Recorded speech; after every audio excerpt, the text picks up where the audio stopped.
There are two massive psyops that have radically transformed the fabric of America.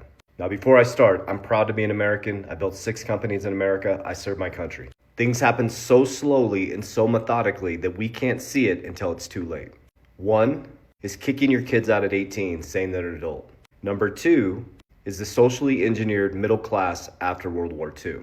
This did 2 things. Number 1 is it made us monetary debt slaves. Number 2 is it's destroyed the fabric of the family. So I'll start with the middle class, then I'll go into kicking your kids out at 18. When I started to see this clearly, I started managing my finances completely different. Because remember, there's only interest in the system. You're paying it or you're earning it. Wealthy people earn interest. Working class and working poor pay the interest. There's no real money in the system. So once you start to see the system for what it is, then you can start to play the game differently. Or you can continue to play victim. It's your choice. That's the power, is you have choice. It feels like you don't, because you feel like you're in the freest country in the world, but you're actually the most in prison because of the debt system.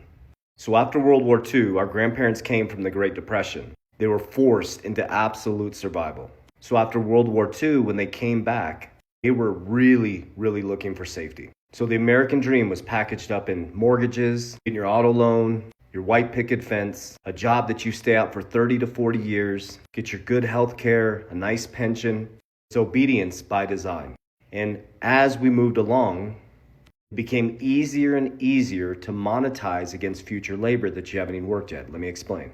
So what Americans do is they make $100,000 a year and they extend their purchasing power by $30,000 getting a car without working that labor. And they do that through a loan, which is charged interest. Remember, rich people earn it, working class pay it. So what happens is every time you get something you can't afford on credit, you've literally given away future labor.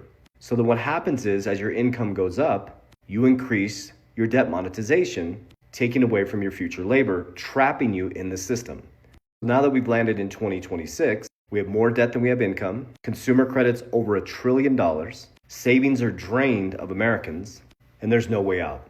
So we're waiting for a savior, but there is a way out, and I'll explain. And this all started around 1988 when we become completely detached from reality, which the ripple effect started when 1971 we detached from the gold standard. So after 1971, not only was our currency not backed by anything, but by the time we headed into the 80s, we started massive monetization. Now as we stand today, you can finance a refrigerator, a car, a phone. So everybody's leveraged against some future selves, making them obedient and compliant. And especially since 2020 to 2026, inflation has been so massive that the normal everyday person, just to be middle class, has to be about $150K a year. And how many people do you honestly know making $150K a year? Next is 18 years old. And this is going to tie back into credit. So what we encourage you to do, oh, you're an adult, get out.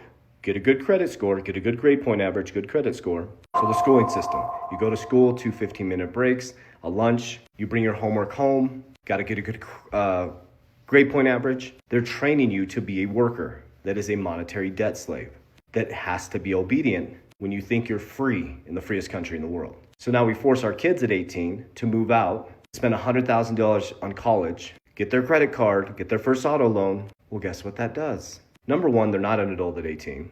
Number 2 is you should be teaching your kids budgeting, never get introduced. We should keep them under our roof until those principles are sound and solid. Families used to live together. They used to build together. Family businesses, one home for the family grew together. So remember, it's in the Bible. Where does the devil attack? The family. So now you got parents that are super stressed out because they can't pay their bills. You got kids out on their own that they can't pay their bills. Now they're going to move back in with their parents and now both are broke. And that creates obedience. The only way out of this is to understand how markets work.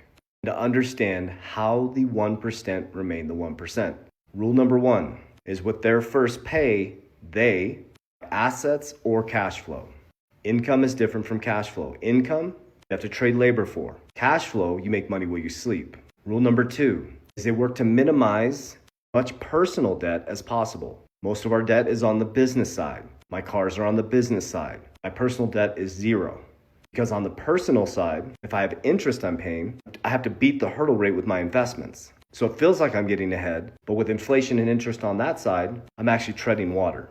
And this is going to take time, but it'll be worth it. You got to create a system. Read the book Richest Man in Babylon. Study my system, Capital DR. That's what I created.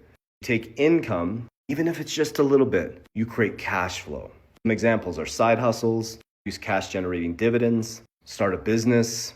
Then from there, then you start creating savings. When the markets are down, not green, not when it's hype, the markets are red, you enter good companies, good cryptos, good investments at a fair price. And this will help you escape it. When the market comes back, you bought the bottom, so you're climbing up the top. As you're climbing up the top, you take money off the top. So now your first fruits is getting cash flow. Your savings now is buying investments to outpace inflation. Then when the asset goes up, you pull profits, build safety. We put it into cash value life insurance. We have our own family banks. And then we sit tight, we wait for the markets to go red again. And then we leverage on this side, the good side, to go buy assets, not stuff that makes us poor. And then we're always de-risking. So what you need to do if you're a baby boomer or an adult responsible for your family financially is you have to learn a system. The middle class was engineered by design to make you a monetary debt slave. Just do a self-analysis. Look at your income compared to your debt.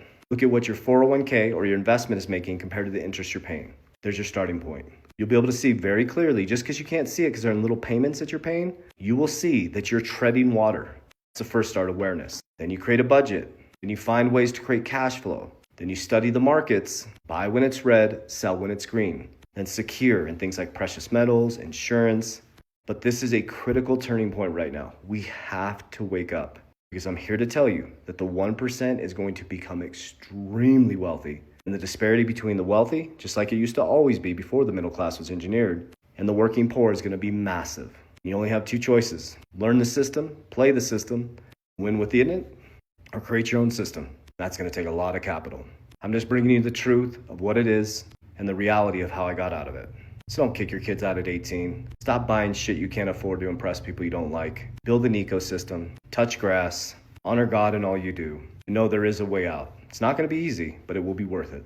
Love you guys. Warriors! Rise! Get your shit together.